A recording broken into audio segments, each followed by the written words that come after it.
Can we chat? Lisa Ruffiange, April 8th, 2018. Lisa sent me a private message and asked if it was possible to chat the next time I was in the area, a couple of hours away. Of course, anyone who has been a student in our school during my teaching days is automatically a part of my extended family, so I told her I'd be there the next day. As I got closer, she sent a message telling me to park on the street, as all the parking stalls are private. I pulled into the last open spot on the road by the condos and made my way to her apartment. She greeted me warmly as we shared a comforting hug.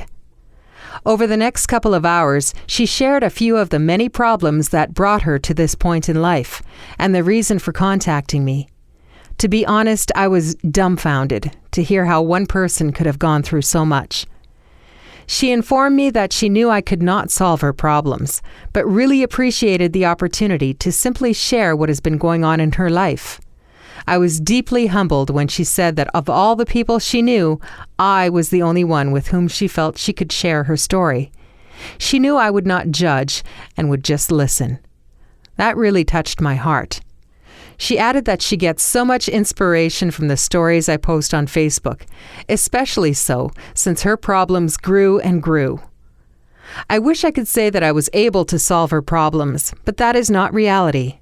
All I could do was listen and comment appropriately, encouraging the positive steps she was taking to cope with her situation. The one thing I would like to share with you, when a friend asks to chat, please just do it. This is one time when you can be the most helpful simply by listening. They do not expect you to solve their problems. They just want you to listen. So I listened, and the tears flowed. Pressure-releasing tears. While I did make a few suggestions, it was more about providing confirmation that she was on the right track to overcome these problems. Finally, she was done, and it was time for me to leave. I gave her a couple of my notepads and pens, along with a few brown notes, hoping she could use these on her road to recovery. I reassured her that she could call any time, and I would be happy to listen or visit if required. Finally, we shared another comforting hug, and she walked me out to my vehicle so I could give her another couple of items to help her move forward on this difficult journey ahead. Oh, and another healing hug. Ain't I the lucky one?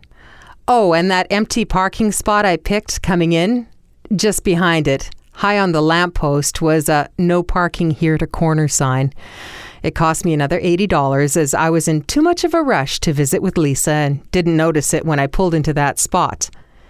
On my way home, my cell binged a couple of times, so I pulled over when it was safe and checked my messages.